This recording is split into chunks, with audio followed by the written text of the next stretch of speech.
Hello students, how are you all? I hope that you all will be fine. Guys, myself Jiten Singh Jitu sir, your English teacher. Today we are going to discuss the chapter Lost Spring. It is the next part.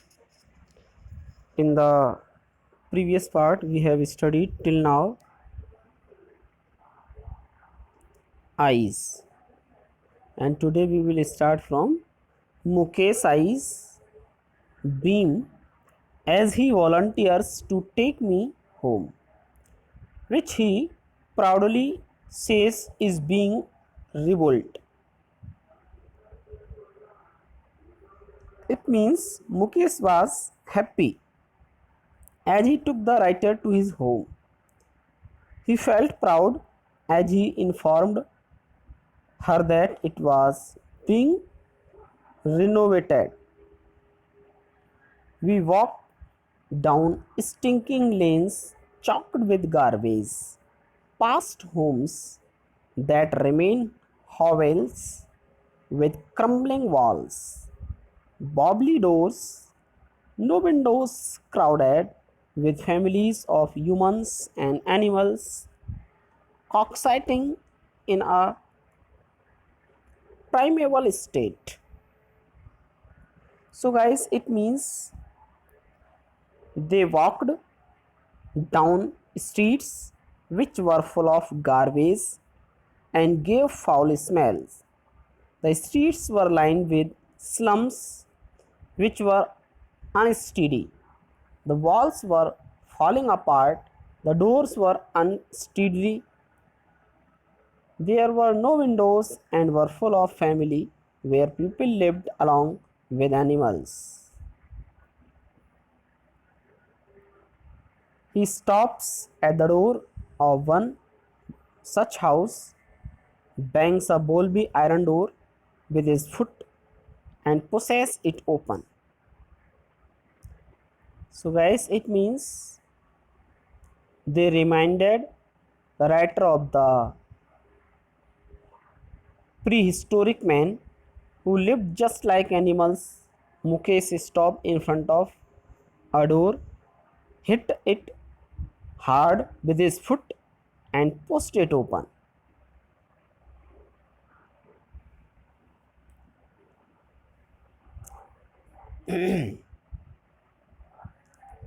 We enter a half-volt shake.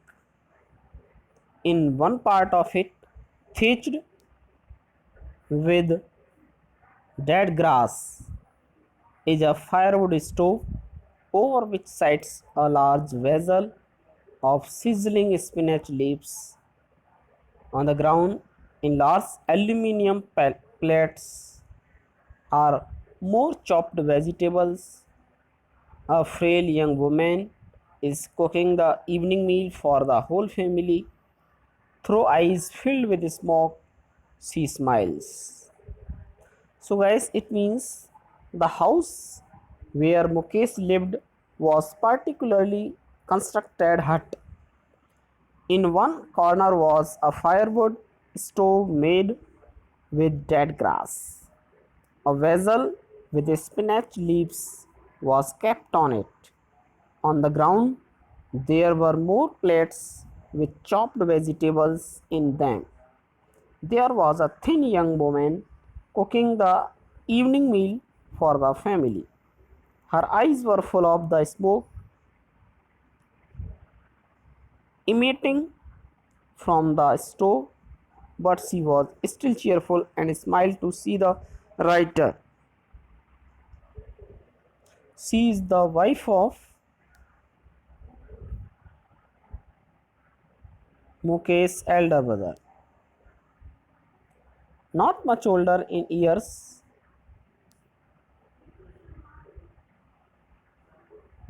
She has begun to command respect as the Bahu, the daughter-in-law of the house, already in charge of three men, her husband Mukesh and their father. So guys, it means that lady was the wife of Mukesh's elder brother. Although she was not much older than Mukesh, She was a responsible person and was worthy to get respect from the family. She took care of three men, her husband, Mukesh, and their father.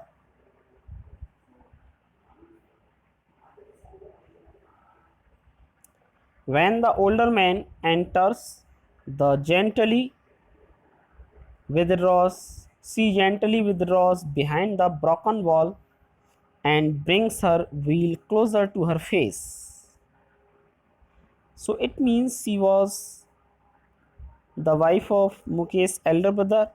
When Mukesh's father entered the house, the daughter-in-law or means Bahu hid behind the wall and covered her face behind her veil.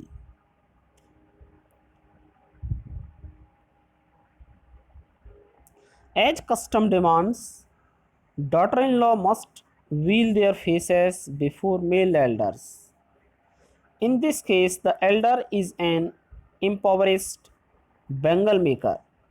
Despite long years of hard labor, first as a tailor, then a Bengal maker, he has failed to renovate a house, send his two sons to school.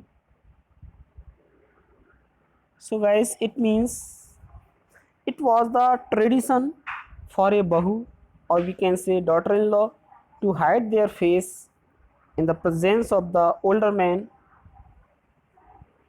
or male members of the family. The elder here was a poor Bengal maker. He had worked hard all his life, first as a tailor and then as a Bengal maker. He was still not able to either renovate the house or send his sons to school. He was just managed to teach him the skill of making bangles.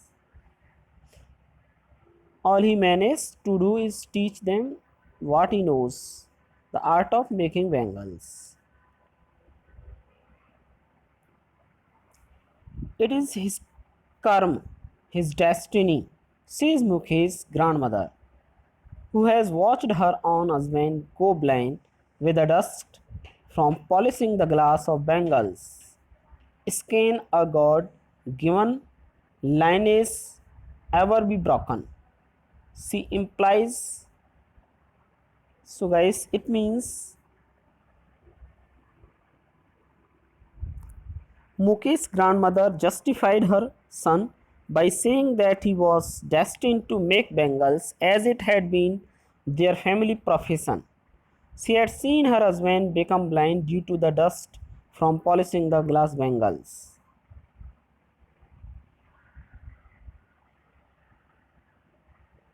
Can a God given lineage ever be broken? She implies, born in the caste of Bengal makers, they have seen nothing but bangles.